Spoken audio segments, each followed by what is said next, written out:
At this time, I will call to order the regular meeting of the Planning Commission for November 25th, 2019. We will start with roll call. Commissioner Bigham. Here. Commissioner Frazier. Commissioner Kambata. Here. Commissioner Nabel. Commissioner Rasmussen here. Commissioner Wright. Here. Commissioner Zoffi. Okay. Next item on our agenda is going to be approval of the agenda. This time I will look for a motion. Motion to approve agenda. We have a motion to approve from Commissioner Wright. Do we have a second? Second. I have a second from Commissioner Bigham. All those in favor signify by saying aye. Aye. All those opposed? Motion carries 4-0.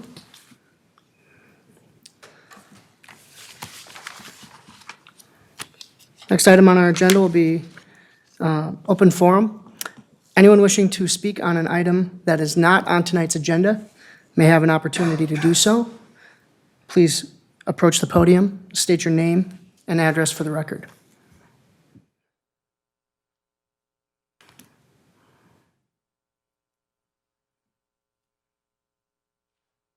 Okay, seeing none, we will move on. Item number 5. The Planning Commission is a volunteer advisory group to the City Council. One of the Commission's functions is to hold public hearings and make recommendations on land use and zoning matters. The purpose of these hearings is to provide an opportunity for each applicant and citizens to present information, ask questions, and express opinions. Since these proceedings are televised and recorded for the public record, anyone wishing to speak must step to the podium and give their name and address before addressing the Commission. Staff reports are prepared and provided to the applicant and Planning Commission in advance of the meeting. The first step in the hearing will be for staff to present a summary of the report. The applicant will then have an opportunity to briefly explain the proposal and provide additional information or comments. Anyone wanting to speak in favor or against the proposal will then be heard. Upon completion of the testimony, the hearing will be closed to the public comments. The Planning Commission will then discuss and act on the matter. 2 complete agenda packets are available for viewing on the back table. Please do not remove these items. The City Council will act on these items at their meeting on Wednesday, December 18th, 2019, which starts at 7 p.m.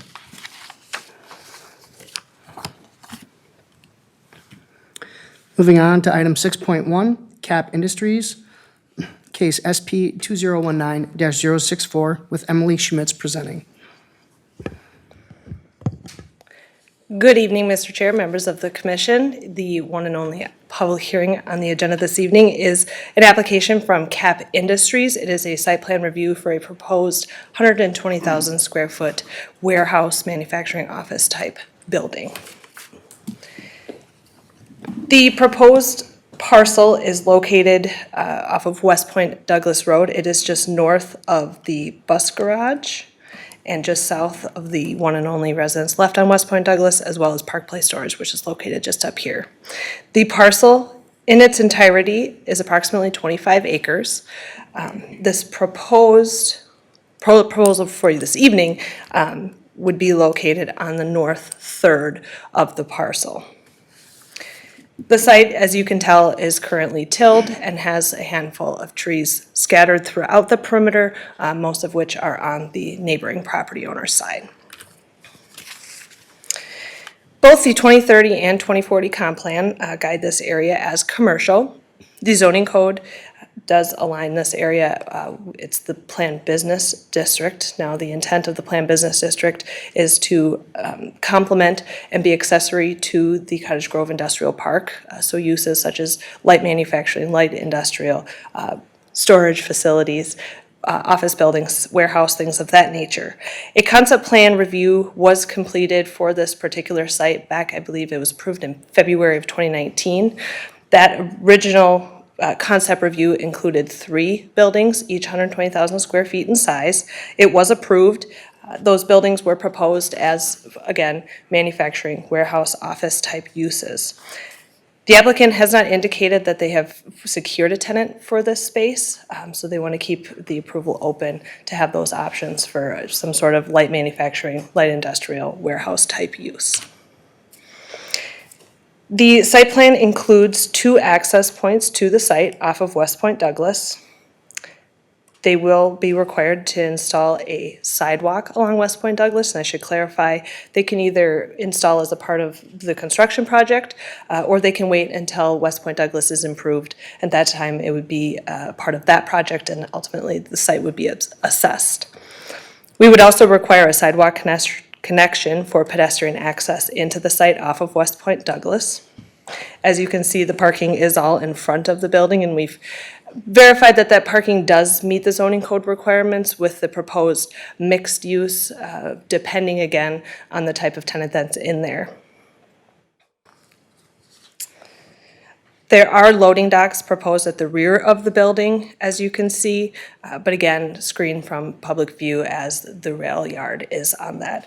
I suppose we could consider it the west side. I'd also like to make note that the applicant has indicated, again, depending on the tenant that might take over the building, they might need additional parking. So they have indicated that they would potentially install some additional parking spaces along each side of the building. Proof of parking would be required at that time. I should also mention that they would be required to maintain a green, I'm going to call it a green buffer between the parking and the building, and they would also be required, in the next slide, I'll show you, to maintain some landscaping on either end of those proposed parking areas to, of course, maintain some additional screening. So here in front of you is the landscape plan. Now, this landscape plan meets the requirements of the zoning code and those calculations. The parking that I mentioned earlier would be located on either side. So if the applicant did decide that they needed parking in those areas, those trees could either be removed or not planted, and they would be able to pay cash in lieu of those plants. Or we've also discussed having them be able to plant those plants elsewhere on the 25-acre parcel, knowing that that parcel is slated for future development.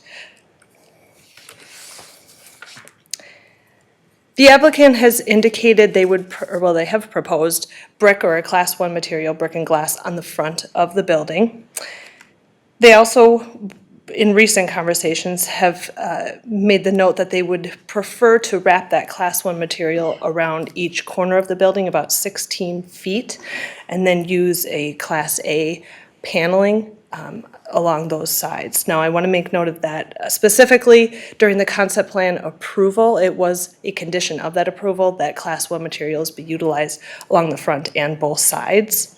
So I just want to make note, if you do want to have additional conversation or have more questions for the applicant regarding those materials, we would need to amend the condition in your resolution that you do approve. So I just wanted to make note of that if there's additional conversation there. But as I mentioned, they are proposing that 65% Class 1 on the front. It would wrap around 16 feet on either side. And I would note that this would be consistent with other projects that have been completed in the area. So with that, the recommendation before you is a recommendation to approve to City Council approval of the site plan for this 120 square foot building. I'm available for questions, as well as the applicant and their engineers as well. Thank you. Thank you. Additional questions or comment from the commission for staff?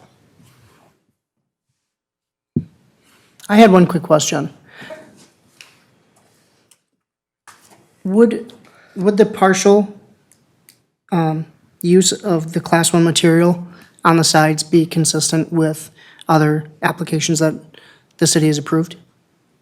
It would be in this planned business district area. Like I mentioned, we kind of consider the planned business area accessory to the industrial park, so we would align with those approvals.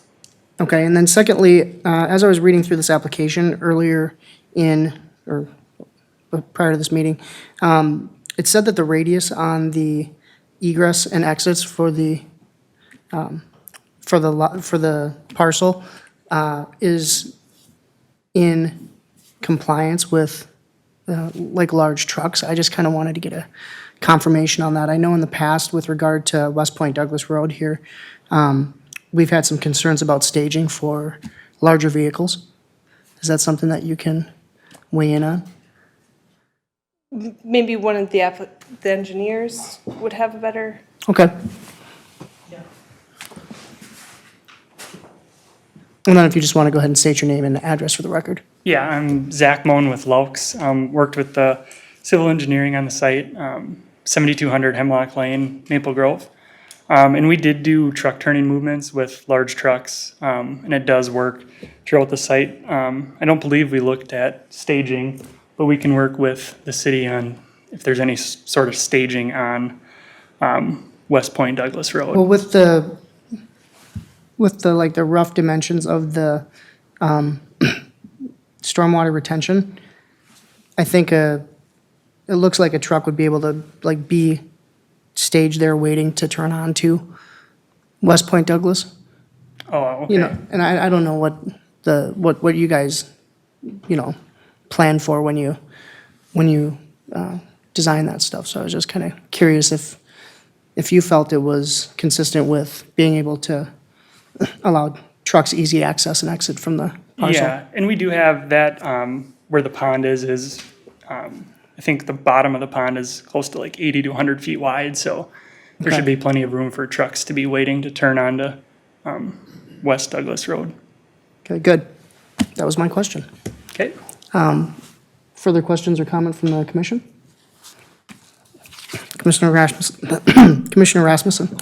Is this detention pond or basin in front of this building, is this going to capture all 25 acres or just this portion of land for this building?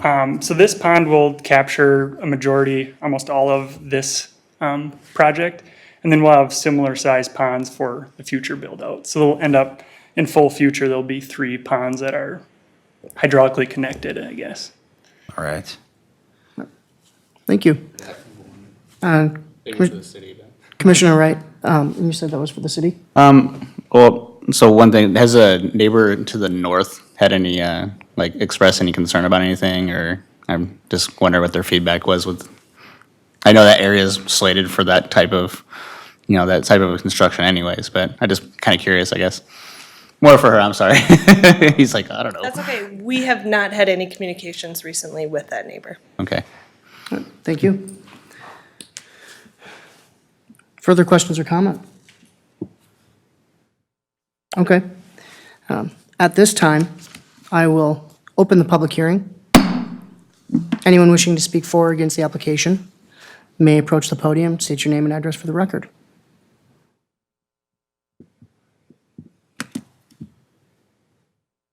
Seeing none, we will close public hearing. Further discussion from the commission? Any thoughts on amending the condition regarding the Class 1 material? I think as long as it's in keeping with what the city has applied in the past, that there's no need to change it. Yeah, agreed. Okay? And then regarding the turn-in and staging on the trucking, any concerns or anything there? Nope. Okay. Well then, at this time, I will look for a motion. Motion to approve? I have a motion to approve from Commissioner Bigham. Do we have a second? Second? I have a second from Mr. Commissioner. Chair, if we have a motion to approve, let's amend the condition, Okay. something to Oh, the right. extent of allowing true, yeah. flexibility to the class of materials on the sides of the So, building. back to Commissioner Bigham's initial motion to approve. Would we motion to approve, subject to the conditions in the staff report, and amend that a partial application of the Class 1 material on both sides of the building be applied? Motion to approve? Okay? Commissioner Second. Wright, do we still have our second? Second. All right, so we have a second.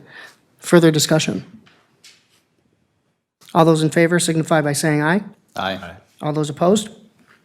Motion carries 4-0.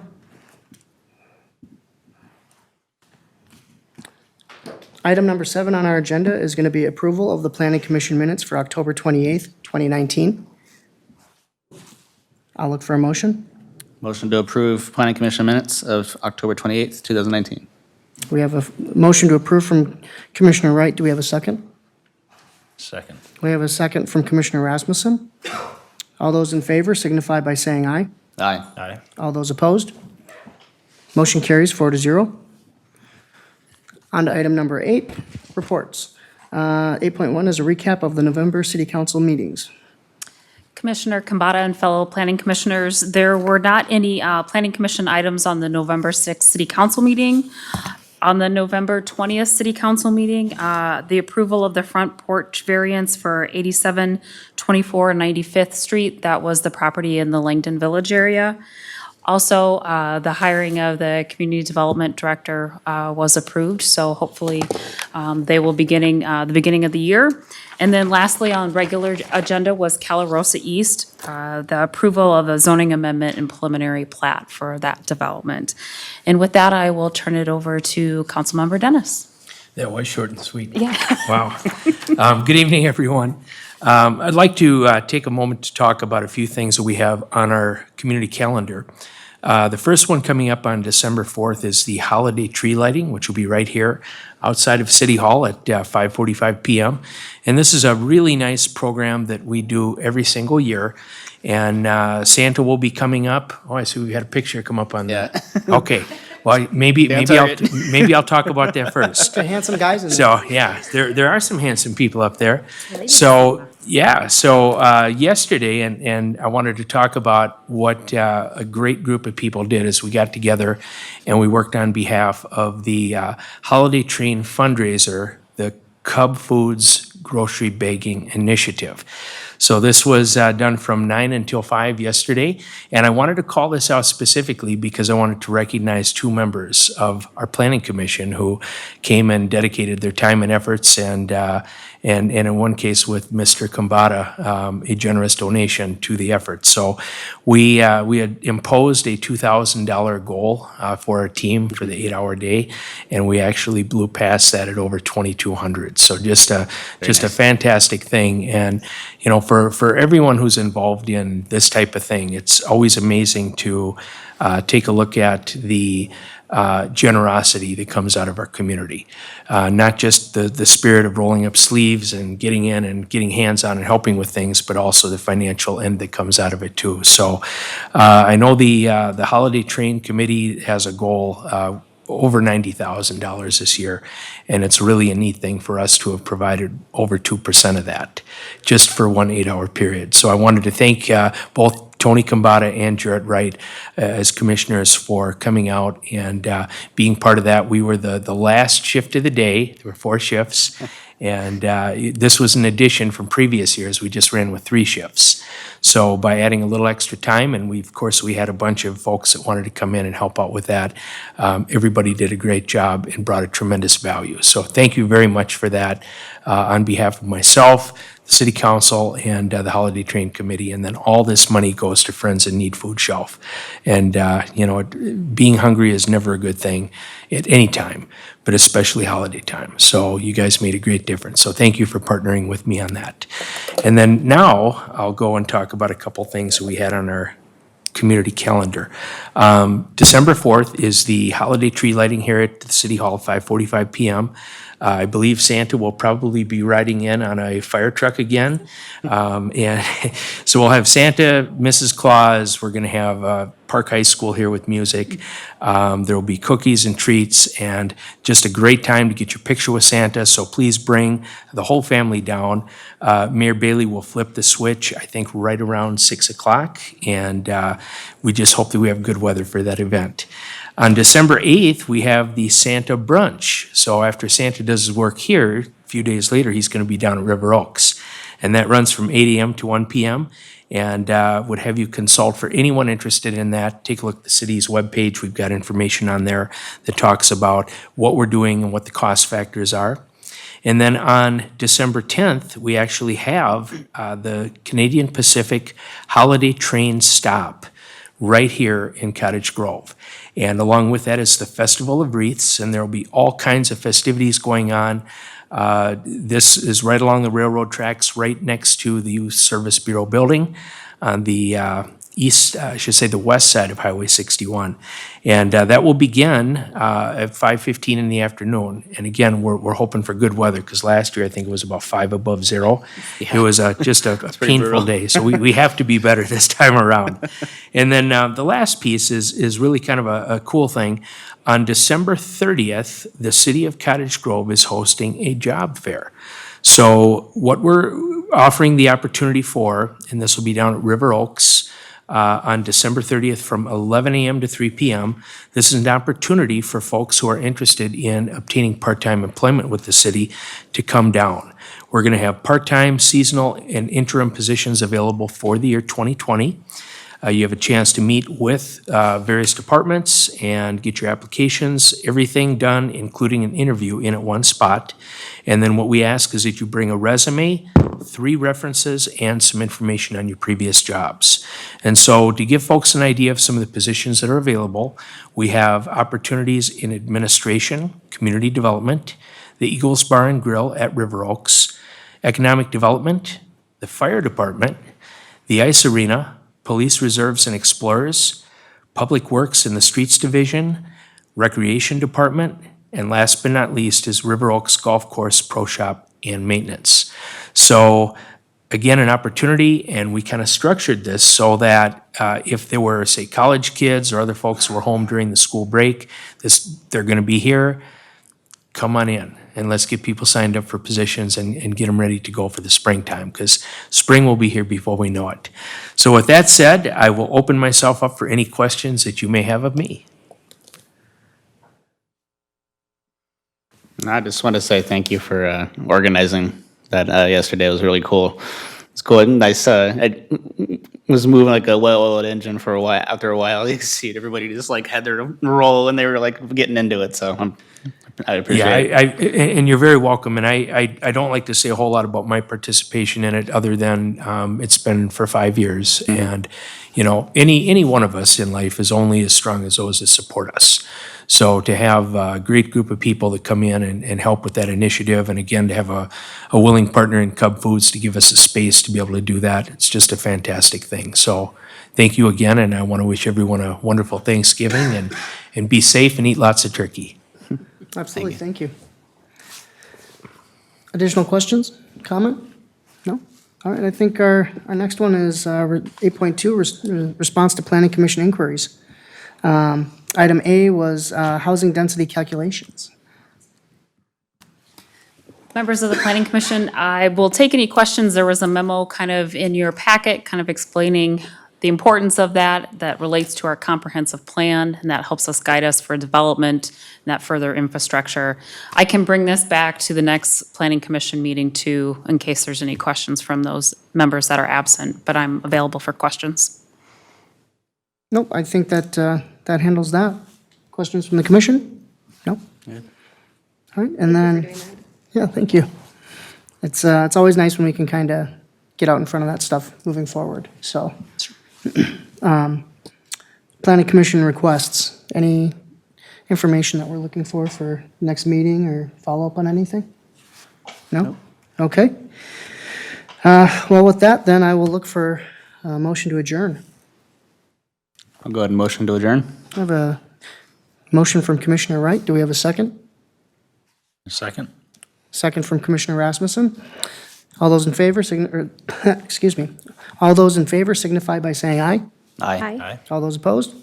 Motion carries 4-0. We are adjourned.